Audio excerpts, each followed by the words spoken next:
Torah. I'm going to share my screen now.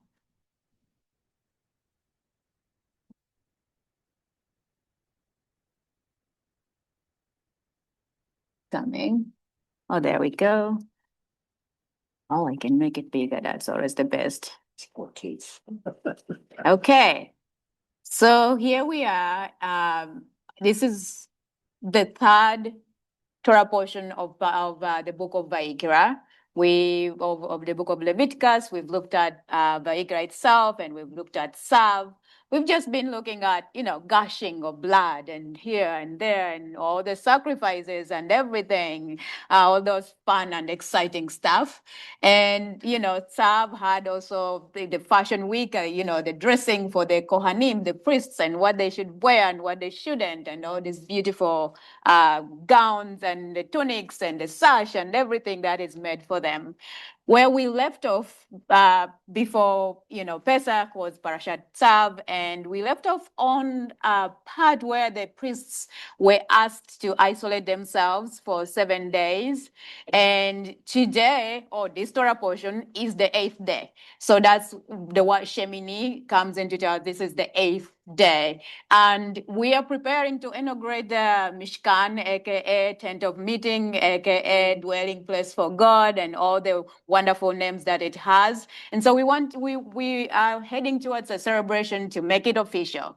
And one of the things that we are actually inaugurating as well, or making official, are the priests. And so they are going to come out. It's the same ceremony. And it's actually really a happy and exciting beginning. The priests come out, and everybody brings their required sacrifices, and the priests help people offer these sacrifices, and everybody's happy. People fall on their faces with so much happiness because now God is dwelling among them. But it's very short-lived, as I would say, because following that, we see the mysterious death of Aaron's two sons, Nadab and Abihu, who die from, they are also priests, they're among the priests who were inaugurated, and they decide after the ceremonial offering, they decide on their own to offer their own kind of incense. And they tell us it's like a foreign or strange kind of fire that they kind of offer, and they are mysteriously consumed by this fire. They die. Our Torah and the commentaries point out that this is not a physical death, perhaps a spiritual death. They are cut off, they die. But later on, we see that Moses asks like some of the family people to carry them out by their coats and take them outside of the tent of meeting. And maybe that's like, kind of like a bouncer, or somebody will, escort you off the premises of a party or an occasion, probably. But all we know is that Aaron now has two sons, two active working sons as priests, and he's very, very sad. I think we can read that in his silence. He's silent. He just goes silent. And Moses really wants him not to go outside, not to mourn for his sons, because of course where they've died, and let the people of Israel mourn. And the people of Israel mourn, but not Aaron and his immediate family. So we are there. We move on a little bit quicker, and of course there's prohibitions, lots of prohibitions, and one of them is do not get intoxicated. Moses gives a warning to Aaron and his remaining sons that do not get intoxicated, otherwise you would die. So there's a lot of commentary that maybe the two sons of Aaron who died were intoxicated when they offered this incense, or they did this offering. That's why they passed away, they died.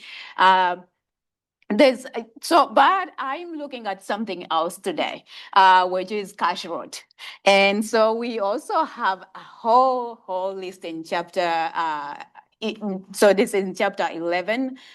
We have a whole list of things, of animals and creatures and insects and everything, of things that we are to eat and things that we are not to eat.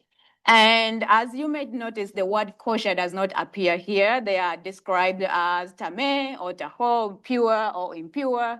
Kosher is a rabbinic term that comes in later on to describe, mostly the meaning is fitting. Are these animals or these things fitting for maybe spiritual consumption, or maybe physical consumption and all the other things, but are they fitting? So kosher is developed later on. And of course, these are just a short list because we have lots of books dedicated to just describing what you can eat and what you can't eat and all these things. And later on, of course, we will see in Deuteronomy as well, I think chapter 14, the continuation of some of these of things that the Israelites should eat and should not eat. Some of these laws, as we might know, are to apply in the land of Israel. And these are laws that are given for people to apply to do when they get to the land of Israel. A lot of laws that actually we learn here. Okay. So I started off with Leviticus. So we can just read quickly. And my emphasis is not what we can or what we cannot eat right here.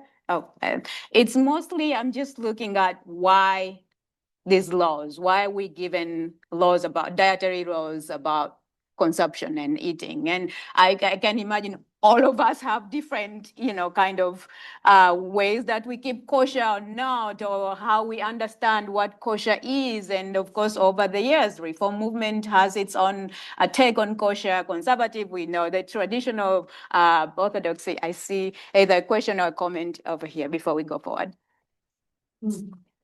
Yes, there are two mics. Yeah. Thank you. And just a reminder, say your name so that the people online can know who is. Carol Sunohara. Just after the death of Nadab and Abihu, there is a passage that talks about the distinction between the sacred and the profane. And I think that Judaism is for life and all sentient beings are important. So actually, I kind of think that we're meant to be vegetarians.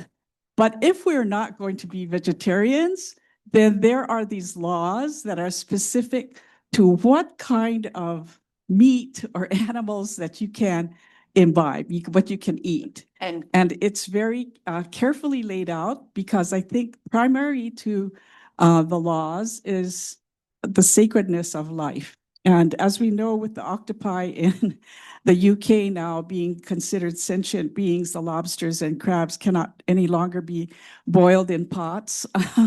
So, there is that regard and respect for life. And if you're not going to abide by being a vegetarian, then these are the laws that you need to follow.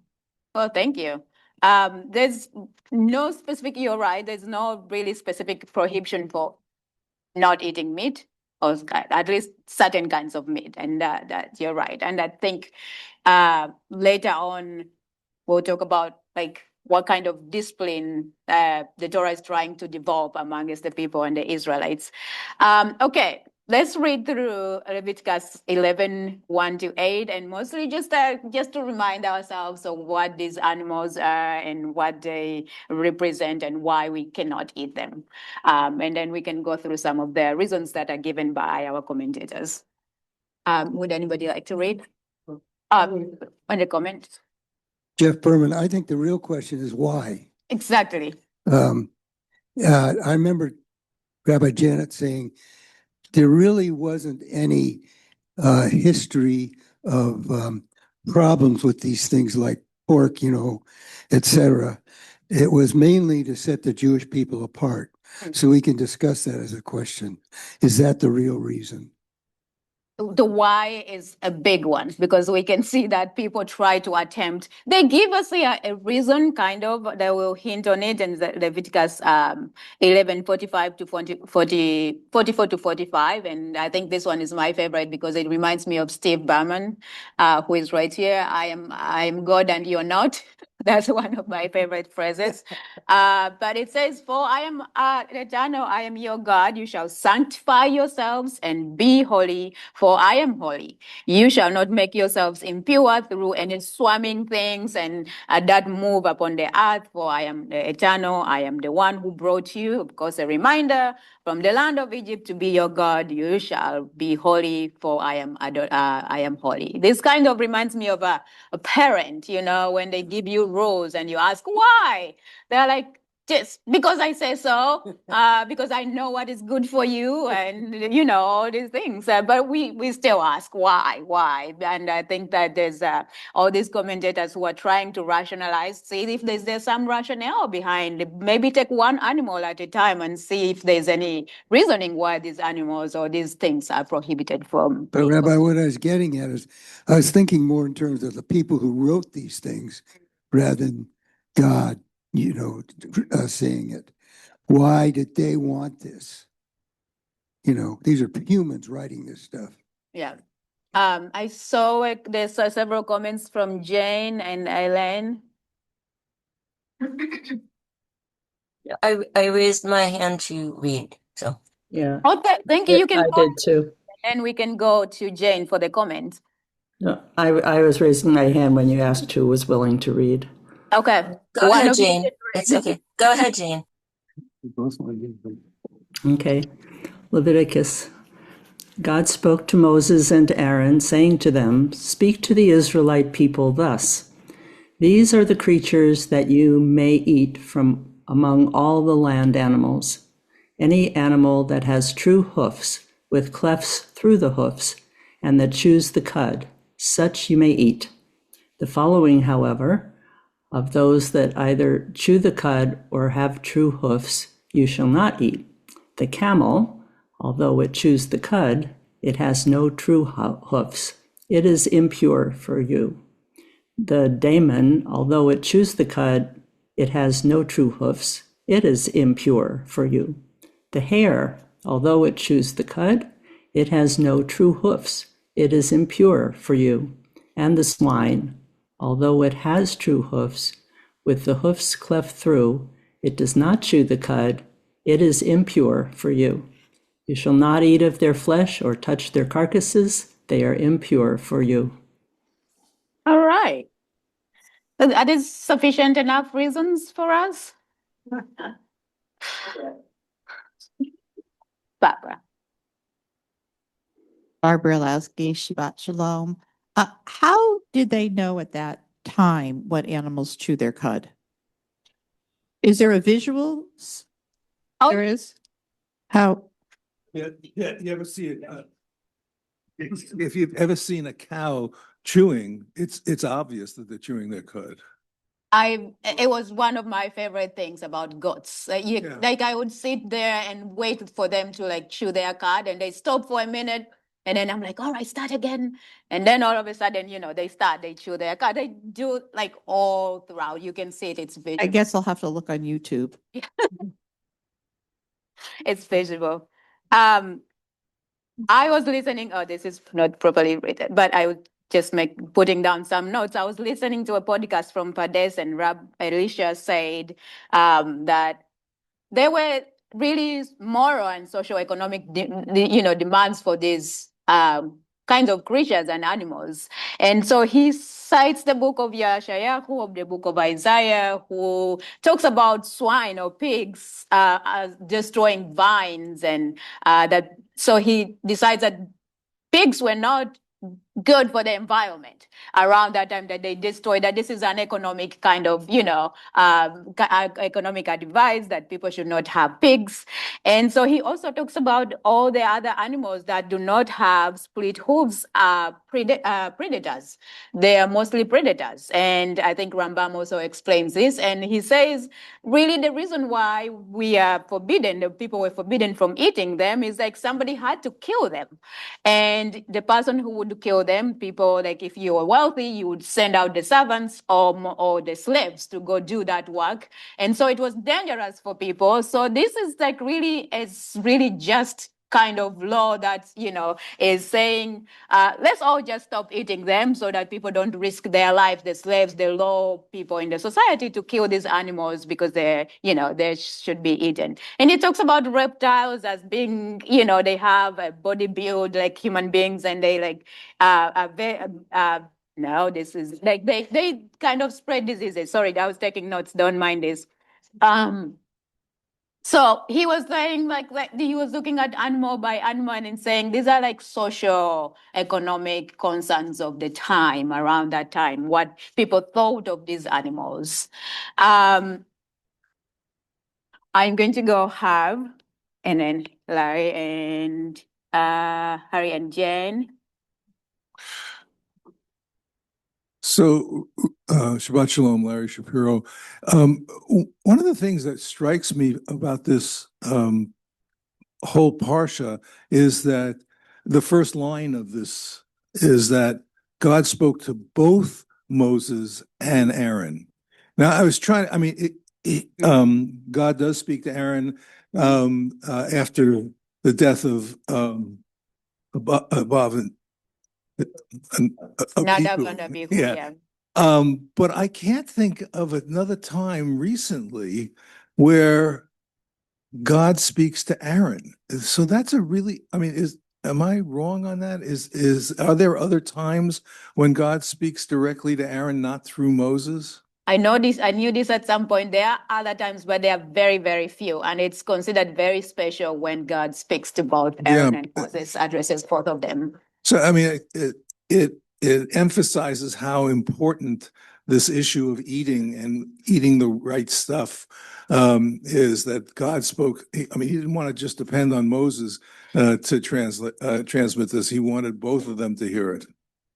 And maybe you can make a case that, considering what just happened to Aaron, like it will be, to involve him and to bring him back into, the mode of being responsible for the people and bringing him to service would be to involve him as well. But that would be like my sympathetic look on God and what he's doing for Aaron. Or maybe it's not sympathetic because he's mourning. Why involve him at all in these issues? It's just very interesting. I'm going to go to Linda Kramer, Jen, Ellen, and then we'll come back to Ellen.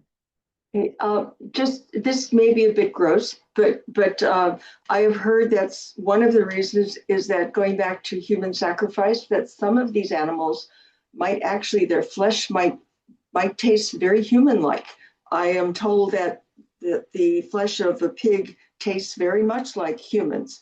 I have no way of knowing that, but I've been told maybe reptiles do also. It's a thought.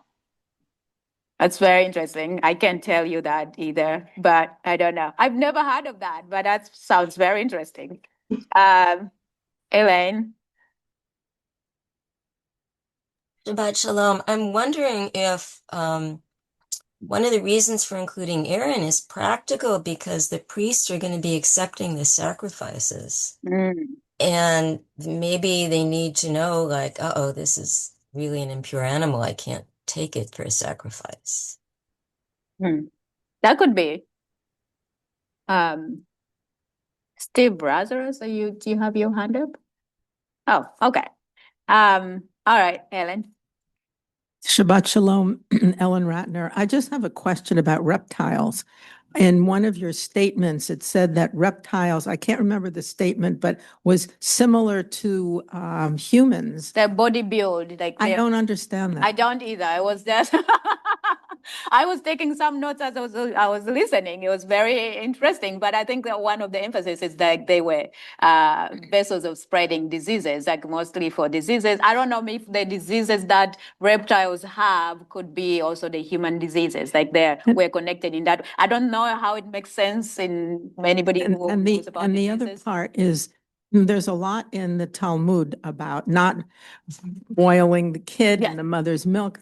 None of that is from Torah. None of that is from Torah. Later on, we develop, can we eat a cheeseburger? Can we eat milk and meat together and all these things? Like boiling the kid is in the Torah, actually. That is in the Torah. The other law is about whether we can eat a bird with its eggs and the kids. And, there are so many different, there are a lot. And I think one of the questions that we can think about, why do we have a lot of laws about eating? Why do we have restrictions and limits and boundaries on eating?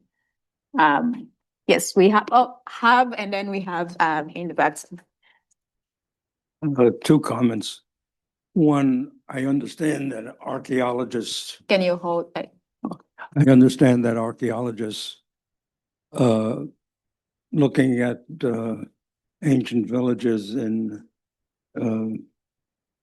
the Near East identify villages that do not have pig bones as being Israelite and others being others. But beyond that, it seems to me that the laws put down here have nothing to do really with the taste of anything, has to do with the similarity to a human being. So human beings do not have hooves, human beings do not eat their cud, so you can't have either. And I think that's more to the point than any eating or anything else. That's very interesting. Actually, I don't think I've heard of that. That's a very interesting point. Oh, if you were here about 5 years ago, I made that point then. I'll come back the next 5 years. We had somebody in the back. Please say your name and have you actually reminded me of an article that I was reading of right now about the archaeologist who found, and we can look at that in a minute. But Hi, I'm Chaya. I liked the part about the predators. I think that's a little more unifying than any of the other theories. I mean, in our sort of utopian vision, like laid down in Isaiah, you have, the lion lying down with the lamb and so on. And so somewhere in our aspirational visions, we think about a world that doesn't have predators. And I feel like, you know, God or the writers of the Torah are moving us toward a little bit more of that vision by asking us not to stay away from predators. And I think animals that chew their cud are much more the vegetarian animals because they need to chew the cud in order to break down the cellulose of the plants that they're eating. I'm not so sure about the split hoof and how that relates to predatory behaviors, but somehow that theme, it's certainly there in the birds that we're allowed to eat. The raptors and the predatory birds we're not allowed to eat, and the other ones that are not, that feed on seeds and so on, we are allowed to eat. So that seems to carry through. That theme seems a little more universal. Thank you. I was looking through as well to see there are excavations that have been done throughout, Israel and its neighbors as well, and the Armstrong Institute of Biblical Archaeology, which is based in Jerusalem, really strives to kind of see a connection between the digs and the Bible, for sure, like some of the stories in the Bible, and try to make a connection and see about the timing, the time periods, and if there's and when they dug in the city of David, if you can read it, it's just a lot, and they say did not reveal any pig remains. It did, however, uncover a variety of remains of various other creatures. These earliest remains were assembled. So they found other creatures like cats and dogs and hair and other things. And they kind of they looked around what the similar time period, and they connected to the book of Lamentation that at the end, during the two siege of Jerusalem, that there was famine. And that was that the bones pointed to that era, and there was the famine is people ate everything. In fact, Jeremiah describes mothers eating their kids, and it was in an extreme way. And so he says that tracks. That's like in line with what people ate everything, and hence these bones that were found. There's also a lot of fish, other kinds of fish that were found. There was shark bones. There were like a lot of other things. So this is interesting. You can read about it, but also it tells you a little bit about identity, that this formed Jewish identity, that people were looking for what kind of bone remains and food remains they will find to identify that this was kind of a Jewish city, a Jewish town, as opposed to other towns. And there's connection that tracks within because of the timing and what is found behind. Okay, I'm going to go back and go to our Just if you give me 1 second, it always takes me a minute. There we go. Okay. We're back here. I don't know, I see some hands up, but I'm going to continue just one more, and then we can go back to, okay, pass the notes. All right, so Mishnah Torah, which is written by Rambam, he tried to summarize everything for us. He's like, okay, you don't need to go to the Torah, you don't need to go to the Talmud, you don't need to go to anything. Everything can be found in my book that I wrote that is called the Mishnah Torah. And so he's later on saying, whoever is knowledgeable with regard to these species and their names may partake of any fowl from other species. A kosher species of fowl may be eaten based on tradition. That is to say that it is acceptable simply in that place that the species of fowl is kosher.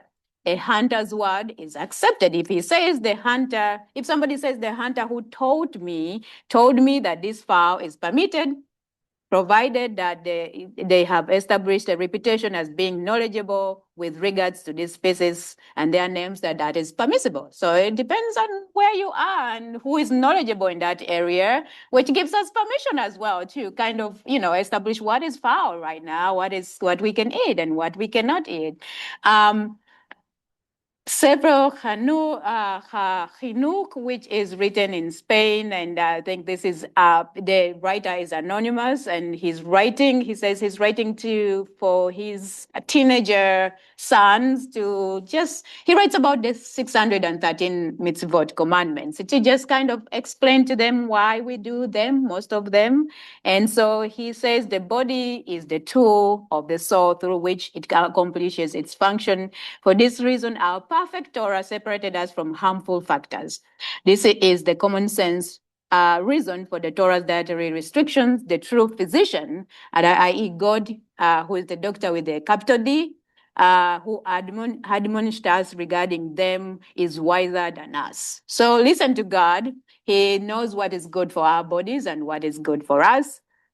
And of course, our favorite, not our favorite, but something that I liked reading was Maimonides, who writes in the Guide for the Perplexed, which is this seminal kind of essays that he writes to his student, who is Rabbi Yosef ben Judah, who is living in Syria. This is written around 1190, and it's written in Judeo-Arabic, later, of course, translated for us.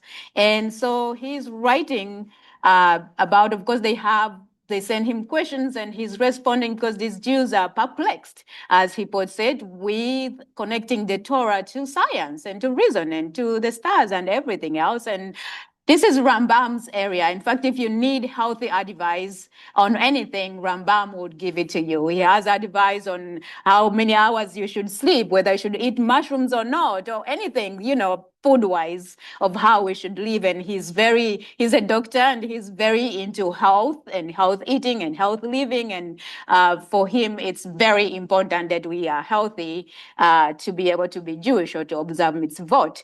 And so he says, I maintain that all the food which the law has forbidden is unwholesome. There is nothing among the forbidden kinds of foods whose injurious character is doubted, except pork, that also the fat of animal and blood. The fat is too rich and makes the digestion difficult. Blood is undoubtedly injurious. The principal reason why the laws forbid swine's flesh is to be found in the circumstance that its habits and its food are very dirty and loathsome. The lawgivers wish to prevent our dwelling in filth, surroundings, and eating unwholesome food.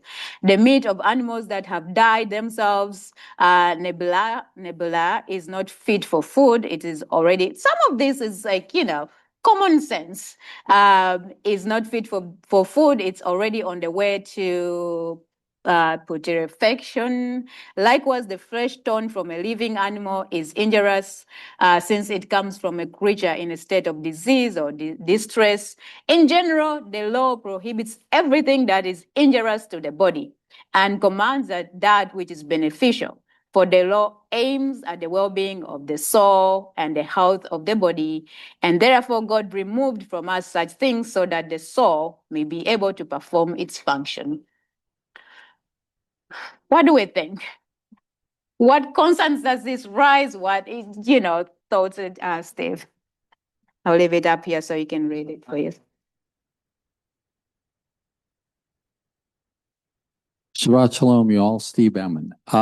So I'm speaking of the guide for the perplexed. It must be for me because I am perplexed. So, I would say in the first half of my life, I held to the theory that the reason we didn't eat swine, pig, whatever, all the great stuff, barbecue ribs, yum, was because it wasn't deemed to be good for us health-wise, and trichinosis was often pointed out. And that's my grandfather, who I remember of blessed memory, had nothing of that. He always said, no, it was for religious reasons. Bless you. Then I remember studying in Talmud, and I probably got this wrong, as I do so many other things that I think I learned. I thought we learned that no, it was about kavod. It was about separation. It was about making sure that we didn't assimilate. And so the most, what can I say? The most plentiful food, meat available in many of these civilizations was indeed pig, swine. So that was one way of separating us. Now Maimonides is obviously post-dates Talmud. So he would know what's going on in Talmud. So it seems to me, in what I've learned, and again, I'm open to the fact that I got it all wrong. It seems to me these are the two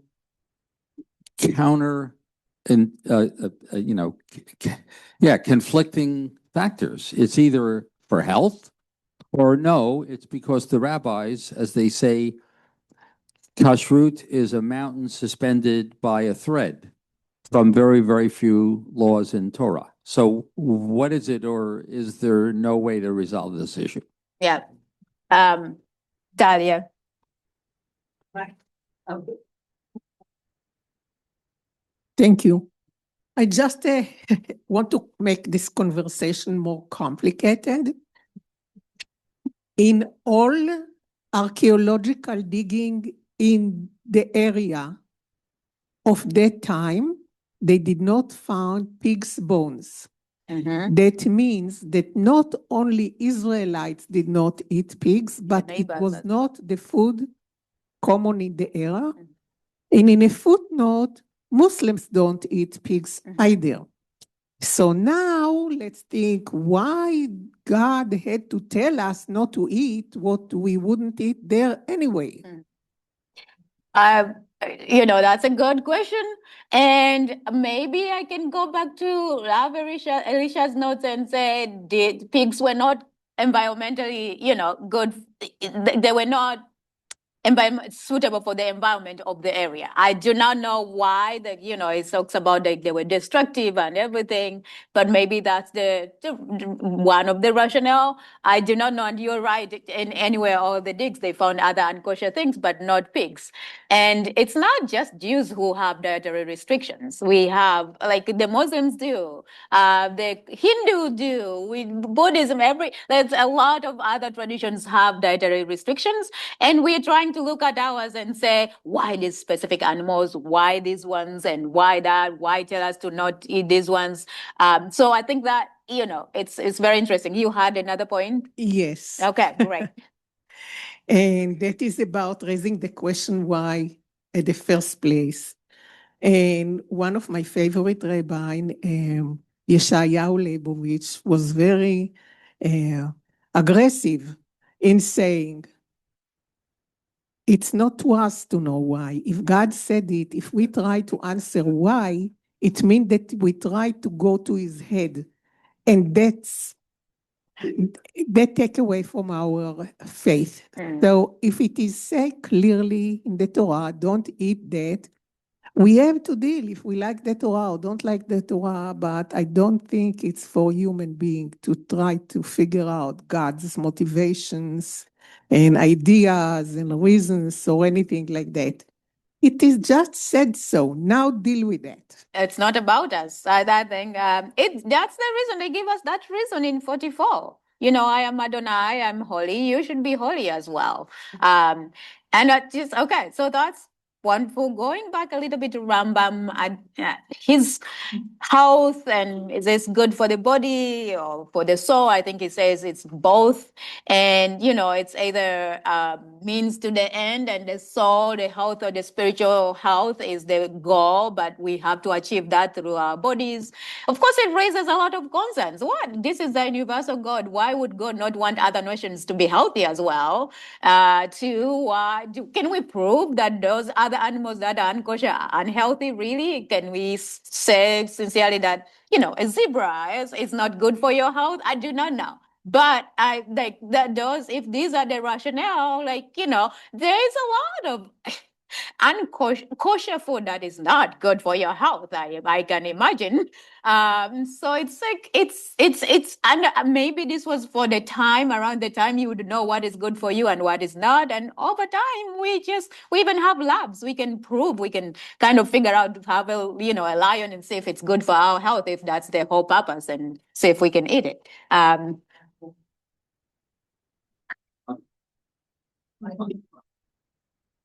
Oh, here you go.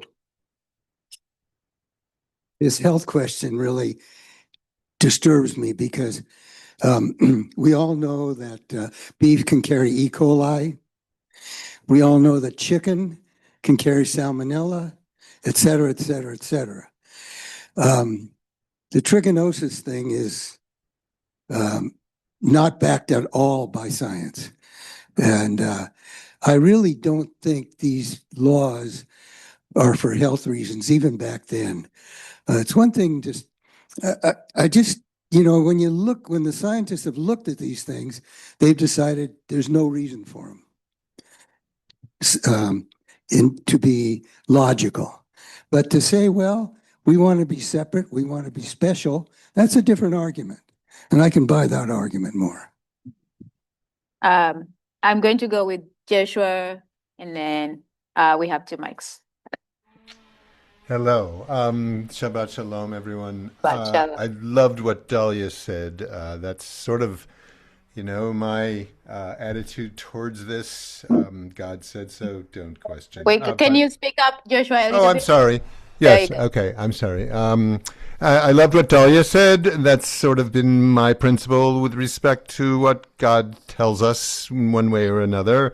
But I also very much like what Maimonides says. I see this as the rationalization that Steve Bauman was talking about earlier, because in my youth, as a graduate student, I did a little janitorial work for our landlord at the time, and it involved handling the garbage of a multi-unit building, and this was in Philadelphia.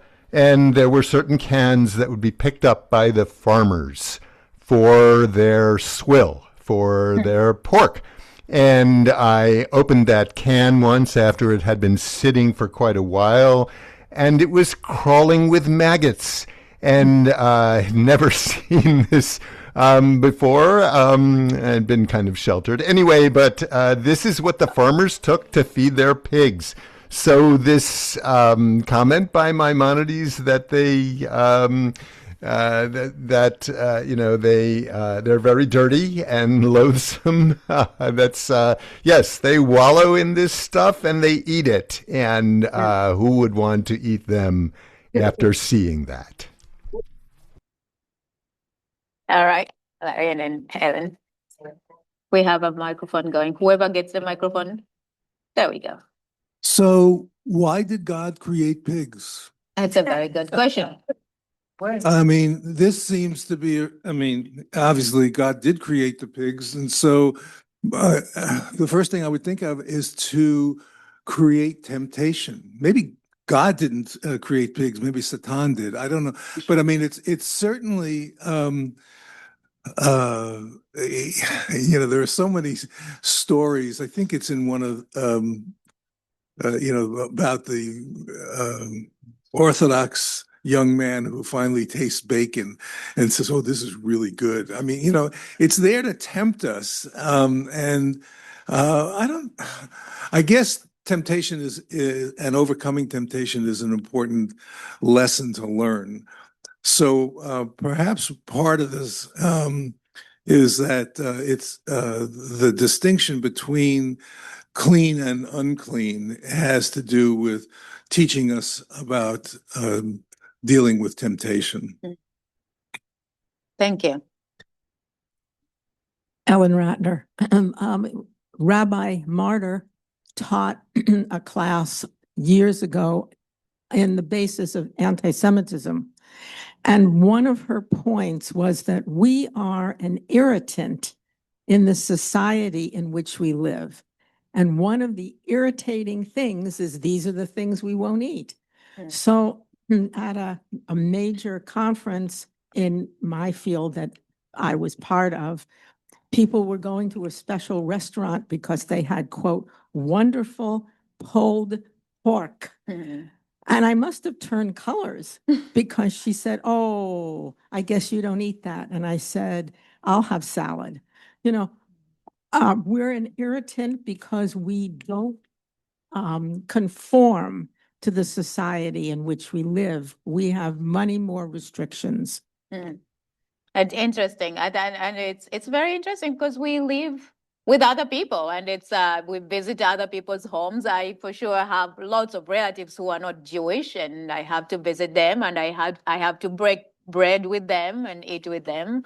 I think the rabbis tell us that you can't pretend you're like, "Oh no, I don't eat that it's not good for my." You have to tell them God says I shouldn't eat this thing, and that's why I'm not eating, which raises different issues. How do we live with people who eat differently in society? And we want a relationship. We want peace. This is some of our families, and we've had people in their families who've had children or other family members who have become extremely kosher, strictly kosher, and that's also usually a relationship to navigate people not eating what you eat. Naomi, Dalia, thank you for reminding these two issues.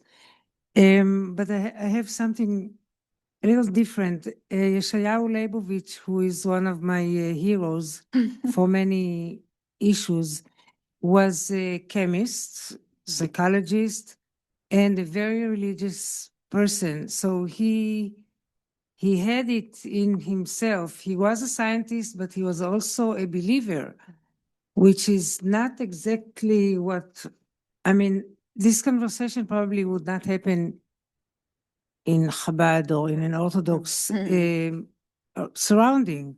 So he just had these two. I know a few people like these scientists who believe in Jesus. So it's like this combination is very rare. I don't know if it's rare, but it's not. For me, it's very difficult to have both things, like to ask the questions, but to accept what is written there. So Leibovich was one of those, which is very rare, especially for a caliber like this person. This is one thing. The other thing about the Muslims, I don't know a lot, but I think they accept a lot of rules from the Torah, and they started like 600 years later. So maybe that's why they don't eat. Yeah, probably. Prophet Muhammad studied the Torah, studied in Jerusalem too. Yeah. Yeah.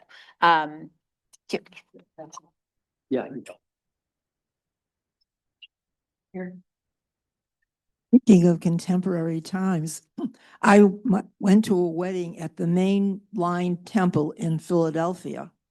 And when they served the hors d'oeuvres, they had shrimp and bacon wrapped around scallops. My mother and I looked at each other. We were in shock. It was on the other side of my cousins married this woman. They did for the wedding. And the rabbi came by, and my father who questions everything, questioned it, and he said, look, we're living in contemporary times. We have to adjust to that, and it's perfectly okay. That was his comment. Now, that was about 40 years ago. I would, but as we try move the microphone around to Daniel, and then we come back to Barbara. I just wanted to make like one quick comment. We were studying about the history of Reform Judaism, and we were all taken to Cincinnati to the archive, and there was, I can't remember the year, there was a menu from one of the ordination of rabbis, and the menu had shellfish and everything for, there was a trife. It was this was like the reform movement's rejection of this. Can you imagine it? The ceremony where you're ordaining rabbis. This was the menu. It was very interesting. Tanya. All right, and this actually follows on from what you just said and what Dahlia was saying earlier. I think if you're looking at this sort of thing, if we're looking at there was no one eating pork in the area, generally speaking, historically at the time anyway, it comes down to a certain amount of, I don't want to say social control, but like it's a social rule of, remember, you're one of us, not one of them. Don't be taking on outsider ideas. Don't incorporate those, because that's, one step towards becoming an idolater or something else that is prohibited. And so I think it's worth considering just, the social implications of a rule like that. Thank you. Natalie, Barbara, and Barbara. Oh, I need to check. Okay, this is really a very short comment, and I want to preface it by saying I don't know what I'm talking about, really. But I follow this Israeli tour guide named Oren. He has a channel on YouTube called Traveling Israel, and there aren't tourists anymore, so he does a lot of very pro-Israel things, and he goes into other areas. But of course, he has Christian tourists as well. And I remember him talking about something in the Christian Bible that happens on the other side of the Jordan, in the West Bank, I guess, and it involves swine, and it involves a people who have swine and eat swine. So I don't remember it exactly, but I will go look it up and bring it back next week. So it does look like there were people in this area who did eat swine and had swine. And another thing I've heard about why pigs were an issue is that they eat everything. So therefore they compete with human beings for food too. They eat human food. I mean, we don't eat grass. Smoke it. Barbara Lewski. It's interesting to me, Maimonides' interpretation about the foods being harmful and what's harmful for their body, because I haven't read anything, which doesn't mean anything that I haven't read it, from the Orthodox about all the kosher crap we put in our body with all the preservatives and food coloring and everything. And if we really followed Maimonides of not putting in what's healthy, they wouldn't get the hechsher on all those really things that are just so unhealthy for you. When you look at just something simple like potato chip, and you would think, okay, potatoes and oils, and it has 74 ingredients, which we don't know what anything is. And so Maimonides was talking about a time before the preservation of food by all the chemicals in there. And it sort of made me think about with the Orthodox, because I lived in Mea Shearim for a few months. It was very interesting about how like the women couldn't use their makeup brush on Shabbat to put on blush, but they all had perfectly blushed cheeks. But if they did it without the brush, but they did it, I think, with a tissue or their fingers, I can't remember, then it was still following the rules of it. Very creative people. Very creative. Yeah. And I thought about that with the food, the same thing. Of course, you can make it kosher even if it doesn't follow the intent, as long as you follow the actual rules. Yeah, I think that's a good question. Now, if we are following Rambam that, to be spiritually healthy, we need to have our bodies healthy, then we need to rethink kosher as well. What others, I think maybe that's the way to go. Maybe cows, the beef and everything else, it's just not the pig that is not good for Well, us. and all the chemicals that The go into. chemicals and everything, some of them which are kosher, but still not good for our health. And of course, we have Abravanel who refutes this idea and rejects this and says, don't say it's nothing to do with the body. This is for spiritual health. Barbara, I'm going to go to your statement and then I'll finish up. Just quickly, sort of continuing what Barbara was saying, I was thinking I like what Maimonides was saying. I'm sure he'd be pleased to know that. But I was thinking about, the scientific research today that it's hard to know not only chemicals in our bodies, but even something simple like eggs, which, used to be forbidden because of cholesterol, and now it's fine. Just the other thing is, I remember when I was in Israel, one of the times that pork was referred to as the other white meat, and it seemed to me like a lot of Israelis were eating pork. I don't. Maybe the Israelis can let me know about that, but it seems like. Oh yeah, and they have pig farms, but you have to raise them off the ground, and they've found ways around it. And call it pig, you call it bears or ducks. Thank you for that tip. Thank you. I think that it's very important, and what I got this from the reform movement about bringing contemporary concerns to kashrut, and just thinking about food in general. Think about who is picking our food. Is it sourced properly? Are these animals there are a lot of other concerns that we can think about around food, and also in addition to what we can eat and what we can't, because that forms our identity, as we've seen throughout the years and throughout the times. That has been who we are, and because God says we are holy, and this is mostly about separation. We are separating ourselves to be a holy nation, and God is separating us from other people. Other people have their own dietary restrictions as well. But there's so many different parts in the Torah that forbid food or eating. We're starting from the Garden of Eden. Do not eat on that fruit, and whether we think it's a physical fruit or not, it's there's a beginning right there, that one of our biggest, I think, failures is around consumption and around eating. We have the Noahide laws that forbid, eating rim that has been torn, an animal whose rims have been torn. We have so many dietary rules, and I always think about this. My thing is, we are human beings who take and take and take, and we'll take everything. If we don't have limits. And being on this world, if we can eat anything, we can definitely eat. But we have to reach a certain point and say, okay, I'm eating for my, to be alive, for sustenance. And so I have to give thanks for what I can eat, but I just can't take everything. And not everything is made for me. And we have that kind of discipline. But also, I think the Torah is telling us that discipline helps us eventually in the spiritual kind of discipline, that we have to start with the physical restraints on ourselves. I'm going to end there. I can see very burning points, unless they're very, very quick and burning, but we are on the top of the hour. Steve, and then Harv, and then Steve. Very short. Thank you. People don't make rules generally. Leaders make rules, and the rules are made to control the people. Let's see what other ending we can end on.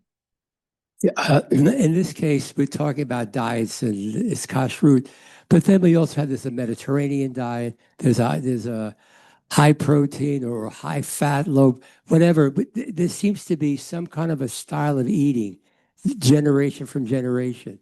We called it kashrut at that time, and now one example is the Mediterranean diet, or the Miami diet, whatever it is. There seems to be some kind of a movement with every generation, every culture. And then there's some things that they're not just generation, that we keep throughout all the generations that I've identified us for as long as we remember. All right, I think we are on the top of the hour. Thank you so much, everybody. We're going to recite our Lana's Kaddish.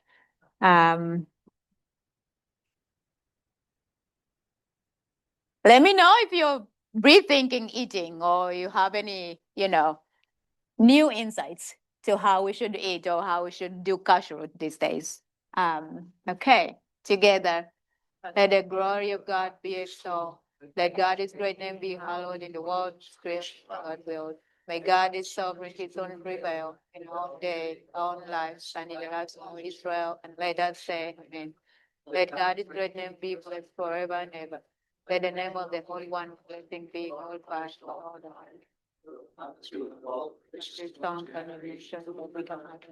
Let us say, Amen. God of heaven, grant abundant peace to our people, to their leaders, to their teachers and their disciples, and who engage the study of Torah here and everywhere. Let there be for them, for us all, love, action, and the hope for your sovereignty. Let us say, Amen. For us, for all Israel, for all humanity, may the blessing of peace come to life. Let us say, Amen. May the one whose peace will reign in the high heavens, let peace descend upon all Israel, on the world. Let us say, Amen. Amen. Shabbat Shalom.